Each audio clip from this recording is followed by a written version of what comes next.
I'll tell you, this is just an observation. There are people who are 40 years old and have never actually grown into interdependence.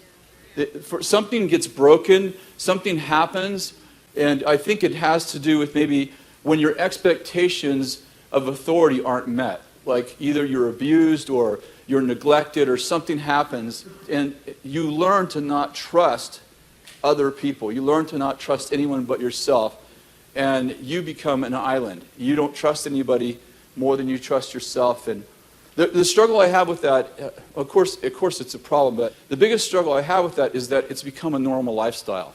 It's becoming accepted that I live independent and that no one has any kind of authority over me. And so I want to say that, first of all, you were never created to live independently.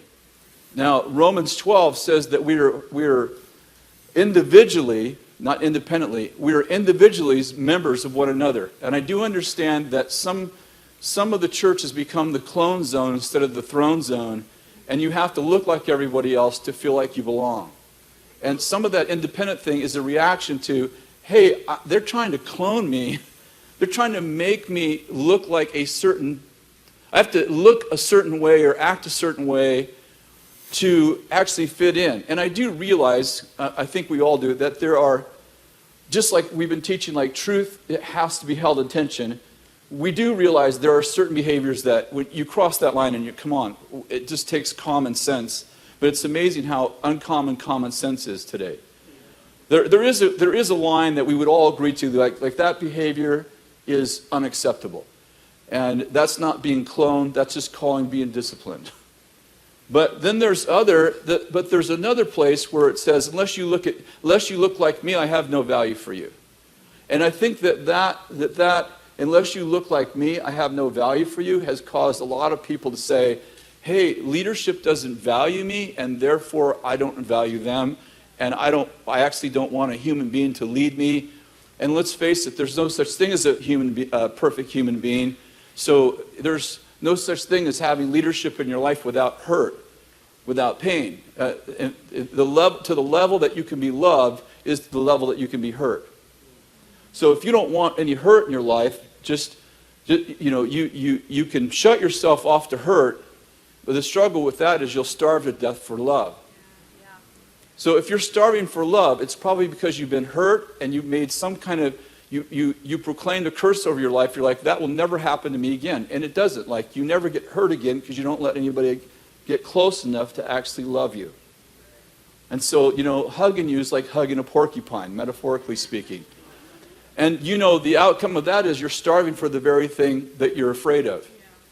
Let me say that again. The outcome of that is you're starving for the very thing that you're afraid of. And so the truth is, there are some people that never move out of dependence. It's a welfare entitlement spirit. And it says, my parents owe me, and when I get old enough where my parents are either gone or they decide that they're no longer going to owe me, then the government owes me. It's like somebody has to take care of me. And that spirit of dependence is often in extremely religious circles where the kind of complaints that come up in those kind of circles are, I don't get fed at that church. What does that say? It says, I'm an infant, and unless you change my diapers and feed me, I will either drown or starve to death. And how many of you understand we're all there at some point in our life? Like when we first met Jesus, we better be dependent, right? It's like we don't know anything. We do need to be fed and changed, if you will.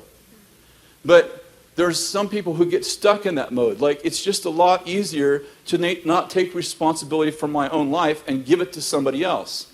Here's the challenge with anything I would say today, anything I would say any day. There is, all truth lies in tension. So whenever you take a truth to an extreme, it no longer becomes true. Are you with me? Yeah. So I'm trying to say, let me back to my point. We were never created to be ultimately independent. We were created to be interdependent. There are reasons why some people remain dependent. I don't want to take ownership of my life. What are the signs of that? Signs of that is I don't take risks. I don't set goals. Why don't I set goals? I don't want to fail. When I come to church, I'm looking for someone to take control of my life. I'm looking for someone to be responsible for me. And by the way, I can't really lead anybody, even though I might be called a leader, because how many of you understand as a leader, things that aren't my fault are still my responsibility? I don't know if you got that, what I just said. As a leader, listen, not everything that goes wrong at Bethel Church that I'm over is my fault. But the fact that I'm a leader makes it my responsibility. And so when I'm in, sometimes I never come out of dependent mode because I don't want anything to be my fault. Like, I want it to be your fault. I'm afraid to fail. I've been punished for failing. Therefore, I never come out of dependent mode because I'm afraid to fail. And if I take ownership of my life and something goes wrong, then it's my fault. I love this. Somebody wrote me this thing and said, listen, I'm not blaming you. No, I'm not saying it's your fault. I'm just saying I'm blaming you. I never said it was your fault. I'm just saying I'm blaming you. So I'm just giving you, this isn't the last word on dependence. I'm simply giving you some ideas. Like, there are people that are 50 years old and still dependent. They're dependent on the government. They're dependent on the church. They're dependent. And I'm not talking about in a healthy way. I'm talking about in an unhealthy way. And then what happens is that we create codependent relationships. You know what codependent relationships are? I take someone who's dependent, and then I feed that. Like, they never come out of, I can't feed myself, and I get a lot of validation out of feeding them. So I need them to stay dysfunctional because I get my value out of feeding someone who refuses to feed themselves. And now I have an ecosystem, and that's called a codependent ecosystem. We're both in dependent mode, and your dysfunction feeds my dysfunction. And there's whole churches like that, where the pastor gets his validation from the fact that you need me, and the goal is for you to keep needing me. When actually the goal should be that you grow up, Ephesians 4, and the body supports the body, not the leader supports the body. So, I mean, and you could, and again, this all is held in tension. You understand that I could preach the other side of this very easily. So you're wise enough to understand that if you took what I just said to an extreme, then I wouldn't agree with that either. Because I do think that leaders need to be loving on people and so on and so forth. But the ultimate goal is that you are trained and equipped with all fivefold ministry so that you can counsel and preach and teach and evangelize and cast out demons and heal the sick. And when you run into somebody that needs God, they found you. And if you've seen me, you've seen the Father, because the Father lives in me. And if you don't believe me on account of my words, believe me on account of my works. Why? Because I am a son of God, right? The Son of God became the Son of Man so that the sons of men could become sons of God. So the goal is that I'm a mobile home for God. Wherever I'm at, God's home. And so the goal isn't like, hey, you need to come to church so that you can get healed. Hey, you need to come to church so you can get your marriage fixed. Hey, you need to come to church. Listen, if you run into me, you run into the church. I am the church. And again, there's a tension. I am not opposed to, obviously, people coming to church to get stuff. But I'm just sharing the other side. So it's important that we move, first of all, out of dependent mode. And I'm saying, listen, this won't fit. If you're a year old or younger in the Lord, hey, you're in dependent mode. We're good with you. We're good with you messing your diapers. We're good with you the fact that you don't know how to eat by yourself. We're good. Listen, that's all normal. Like, that's all fine. But like, if you're 5 years old in the Lord and you still have to, someone still has to change your diapers and feed you, and the only time you get fed is on Sunday morning, hey, something's seriously wrong. Okay, something's seriously wrong. And I would say to you, very simply, prophetically, grow up.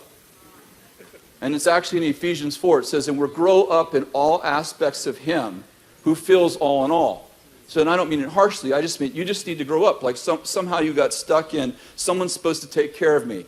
Well, yes, I could preach that side too, but ultimately you have to take ownership for your own life. Ultimately, when you get to heaven and you give an account for your life, you're not going to be able to say, hey, Keith, he didn't treat me well, and that's why I didn't go to church anymore, because they're so mean to me. Hey, you know what, so-and-so made me mad. God's going to say, no one makes you mad. You choose mad. And that's why Proverbs says that a man that has no control over his spirit's like a ruined city.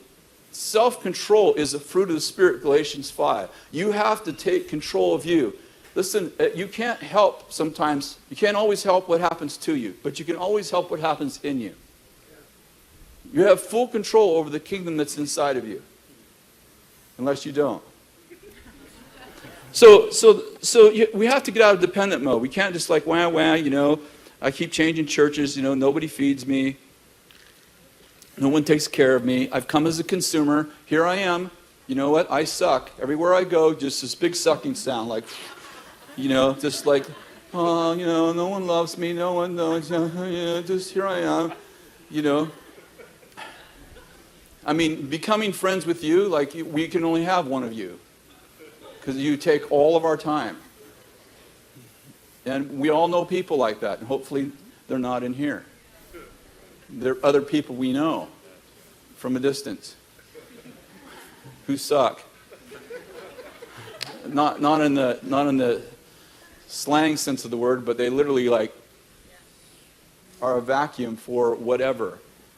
And most of that is that they don't know how to take control over their own emotions, their own life, their own destiny.